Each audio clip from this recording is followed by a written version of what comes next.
waritigiya tamasiyɛn fana don. Ablaye. Bon. Fɔli o kɔnɔ b'a fɔ ten waritigiya tamasiyɛn ni faamaya tamasiyɛn. Ablaye ne bɛ fantan yɛrɛ dɔn bolokolo so b'u bolo b'a mara. Foyi t'u bolo Ablaye. Non, comment vous voulez? So tu mara ganzan de vous voyez. Kamara ganzan cogo di? Ka so mara ganzan ka so dala. Atikele. Ablaye so ka di yentara samba mara. Ouais sinon Ablaye. Sinon ni ya korosi. Soit ni tara so la jabi romina. E kala je. Ni fama ka so date, dugutigi te waritigi do. Bon, Ablaye ne kɔni b'o tiɲɛ yɛrɛ ne kɔni ka faamuyali. Mais yande ne ye so ye wotoro la b'a sama. Ablaye o kuma t'o yɔrɔ ye yan.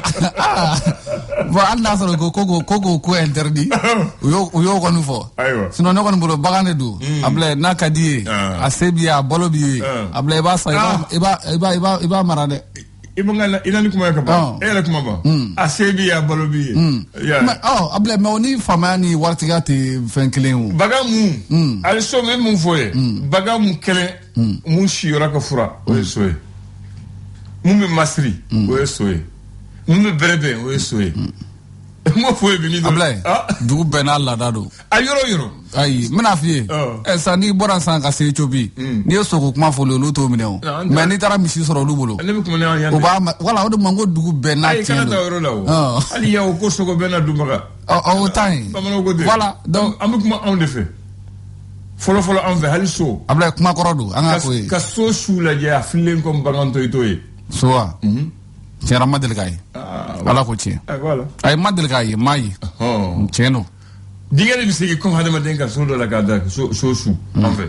Yan de ne b'a ye so yɛrɛ b'u so tɔɔrɔ sinon so su k'a fɔ fali su filɛ saga su filɛ misi su filɛ so su i t'o ye tan. Ablaye foyi su yɛrɛ tɛ yela bilen o. Foyi tɛ yela bilen. O ye ko wɛrɛ ye sisan. Bisimila kuma b'i bolo. I taa n'a yɔrɔ ma se o yɔrɔ la. Ayi ma se o yɔrɔ la. Ayi ma se. Ayi. Ablaye bi ye tarata ye. Naamu. Utu kalo tile 8 don. San 2023. Donc gafew. A caman bɛ yen. A caman bɛ yen. A tubarikala. An b'a daminɛ le soir de Bamako wula mais an bɛ sɔgɔmada la. An bɛ sɔgɔmada la. Mais wula kuma bɛ se ka fɔ. A bɛ fɔ Ablaye. Lakanabali Ablaye. A kuma dɔ kan fɔlɔ ka yira mun ye Bamako ni Segu dancɛ la. Mun ye an ka transporteur car caman Ablaye. Ko kununko mun ye faya kɔnɔna la. Ko bingannikɛlaw taara bin car caman kɔni kan. Mun ye faya ale kɔnɔna la Ablaye.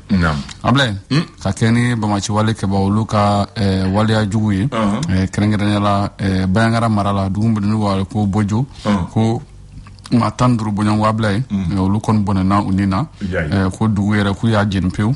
Kɛra sababu ye minnu kɔni kisira Ablaye k'olu ye dugu yɛrɛ bila pewu ka yɔrɔ wɛrɛ magɛn.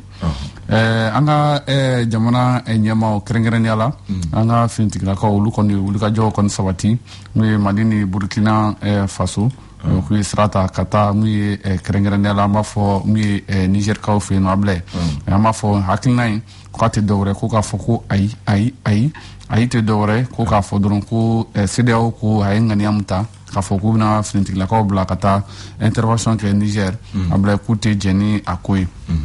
Mun ye Air France Ablaye ale kɔni y'a ka taama o ko ɲɔngiri mun ye Mali ale ni Burkina Faso o ko o kɔnɔna la k'a fɔ ko waati laban na k'u tɛna ka pankuru kɔni tɛna jigin an ka jamana kɔnɔ ale ni Burkina Faso o kɔnɔna la.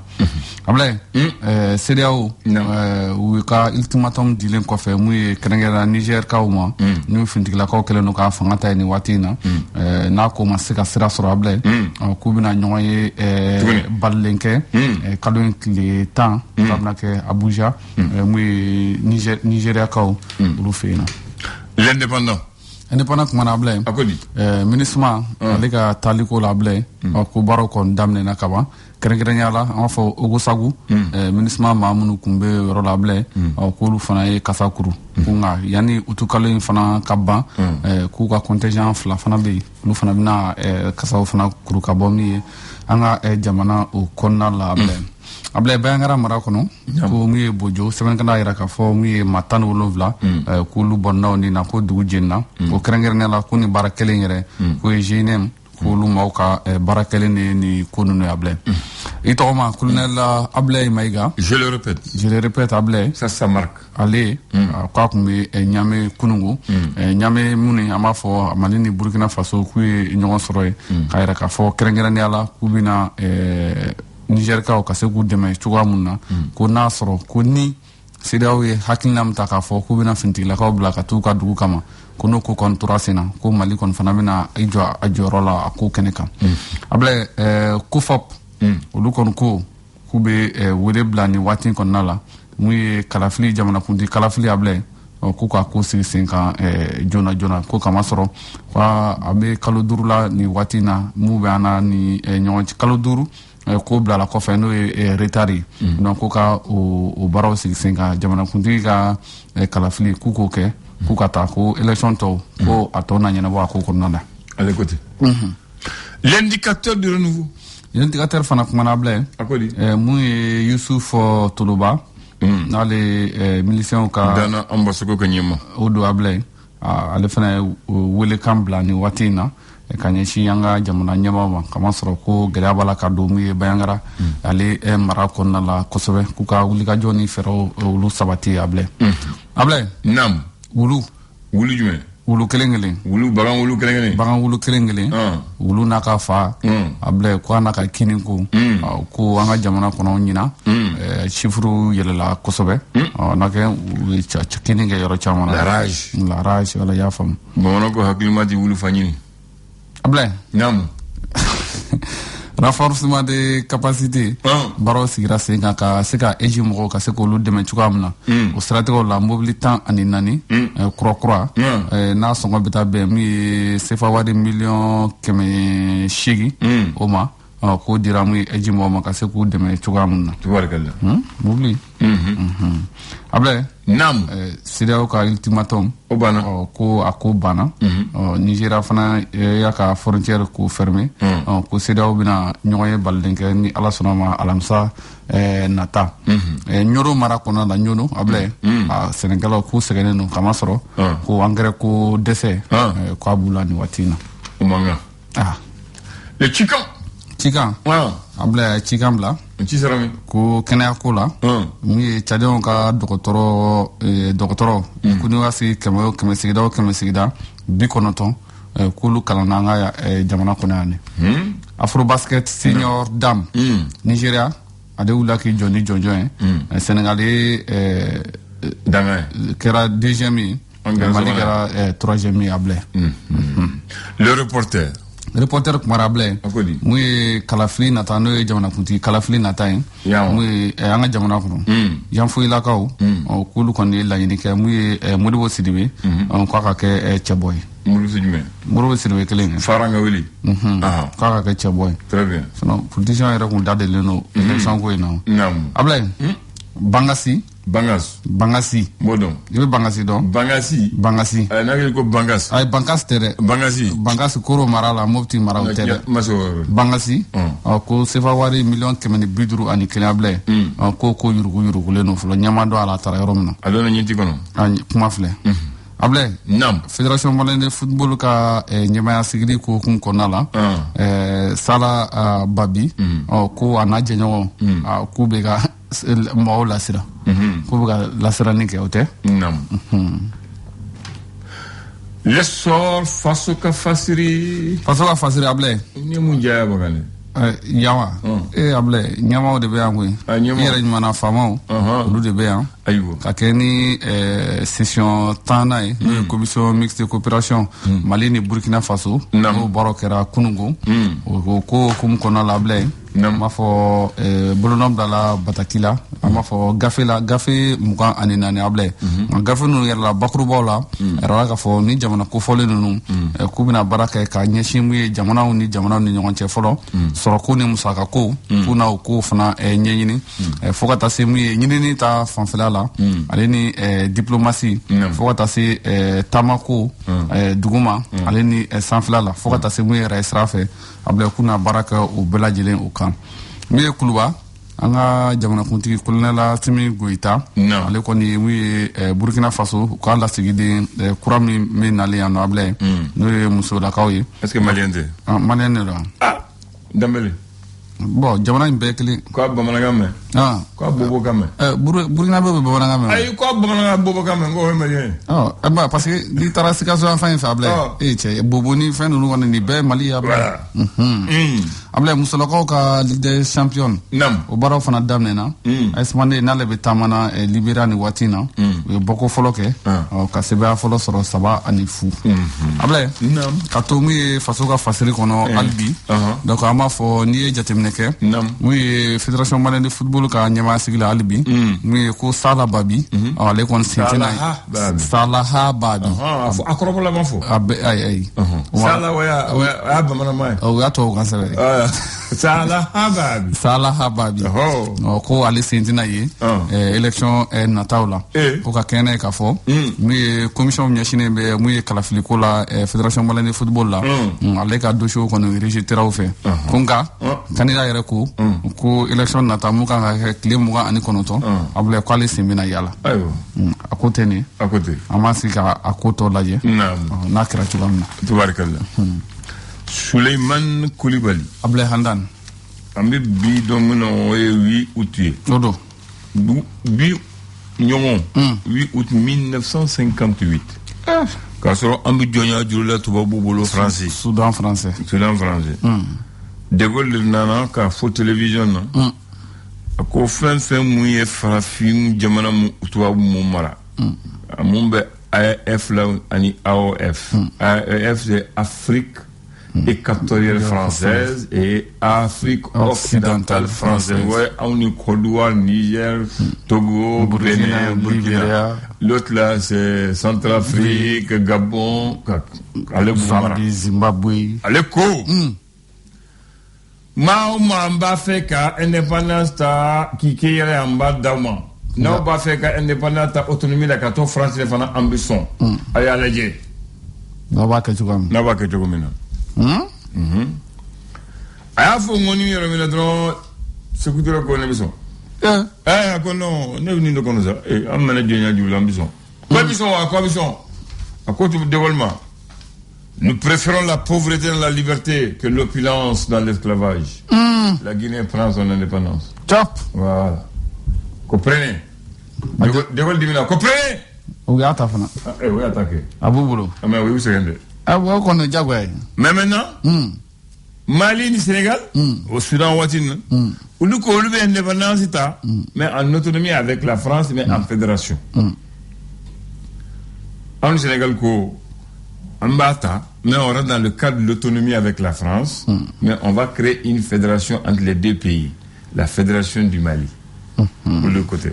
Donc tout va vous berbérer, parce que olu songa à que pion. Donc, vous voulez faire comme ça. Après, quand on fait la oubé ou qu'elle n'est pas là, mais non, à me soucier de quoi, donc, le 28 septembre 58, Ahmed Koutia, on a l'indépendance. Top. Indépendant dira makaba mu ngono. Mama yerota. Uga saddo toda la sadi 27 ans terrain o donde dala. Tuma nono ko jugement ko de kenega ça. Voilà. Donc le stade du 26 septembre 58. Le 26 septembre 58 c'est la date qu'a choisi Ahmed Sékou Touré pour demander l'indépendance de son pays. Il devient le deuxième pays indépendant. Oui, le premier pays indépendant avant lui c'était le Ghana de Kwame Nkrumah en mars 1957. 57. Voilà. Après, il y a le Soudan qui était avant eux, mais en 56. Mais l'Éthiopie n'a jamais été colonisée. Voilà. Phobie. Voilà. Donc, Guinée, Halibi, tu vois, Bouni, Français, ni Guinée, tu bien parce que c'est que tu les sais que mon cœur de Gola, ma signa, ma bama. Car à tout fanala. Oui, ben mesra la chien duru bo me we yaje fo ala ka saya de sarama fo ala ka ala de président mu beta France kuma mun kada ya ba fo usigle nyen kasegi voilà ka tien fo ka fetigi nyana ki ga bulu jaranyimi voilà donc ale kelen tumbo ko watin watin na fana murutira an fana tubabu gen watina Sénégal ni Mali fédération tiara morbo ko tubabu de surgu morbo fana ke Sékou Touré tay tubabu taro mana anta eska nyuge ayuge duni amu kwanta la de utara non Si, le dernier soldat français, comme on a fait comme la Guinée.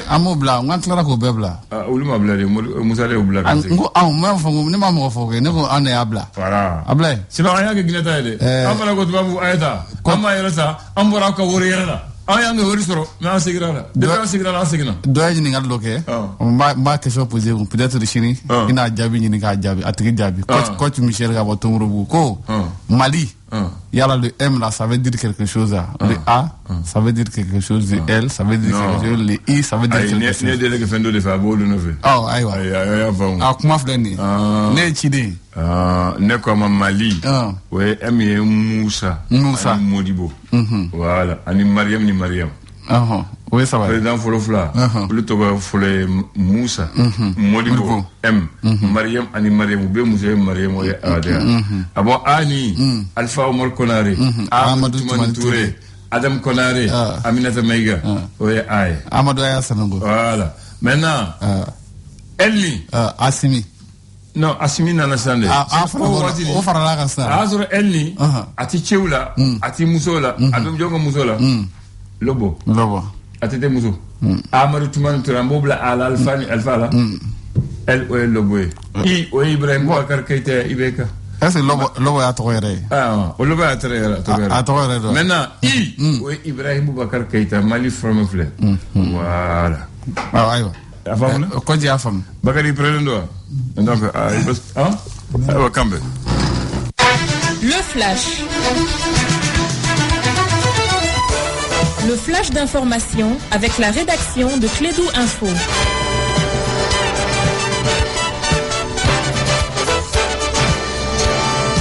Bon, la capitale du Mali, c'est Bamako et c'est Bakari. Donc, c'est la première lettre. Bakari, tu as la parole. Merci Abdoulaye. Bonjour à toutes et à tous. Bienvenue dans ces flashs d'information. Coopération entre le Mali et l'Union africaine. Les autorités de la transition refusent d'accueillir une délégation de l'organisation africaine conduite par le président de l'Union. Il s'agit donc de Azali Azoumani. Il a été élu à la tête de l'organisation. On se rappelle, c'est le 18 février 2023. Sur un autre plan, de plus en plus de voix s'élèvent pour dénoncer une éventuelle intervention militaire au Niger. L'option politique et diplomatique semble être privilégiée actuellement pour résoudre la question. La CEDEAO tiendra un sommet extraordinaire dans 48 heures à Abuja au Nigeria. Vie chère au Mali, malgré le communiqué de la Direction générale du commerce, de la concurrence et de la consommation, le sucre reste un luxe, en tout cas pour les commerçants et les ménages. Actuellement au marché, donc ça se vend entre 800 francs et 750 francs à CFA, contrairement au communiqué donc du commerce, donc de la Direction générale du commerce, de la concurrence et de la consommation. Nous allons parler de ce communiqué-là, les communiqués du gouverneur de la région de Bandiangara.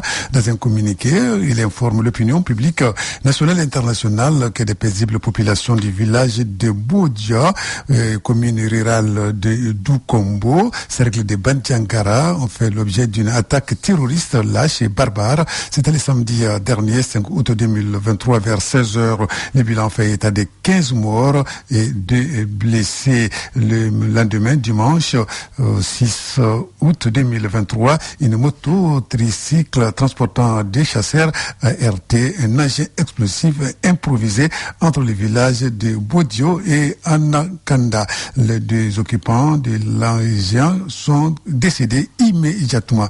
Sport football, Fédération malienne de football, cet après-midi à 16h dans un hôtel de la place, le candidat Bamoutou Touré Dibavier, le président sortant, donc va lancer donc sa campagne. Voilà, donc c'est tout pour ce flash d'information. Merci de l'avoir suivi. Retrouvez la rédaction dans moins d'une heure pour des infos sur notre antenne Radio Clédou 101.2. Merci de l'avoir présenté. Toi, ta campagne est finie pour ce matin. Rendez-vous pour demain pour la nouvelle campagne matinale. Tout à l'heure, on va donner la parole à Mariam Sangatom de l'art et la conférence sera entre les mains de Fatou Sanogo. Agréable journée à vous et que Dieu veille sur le Mali.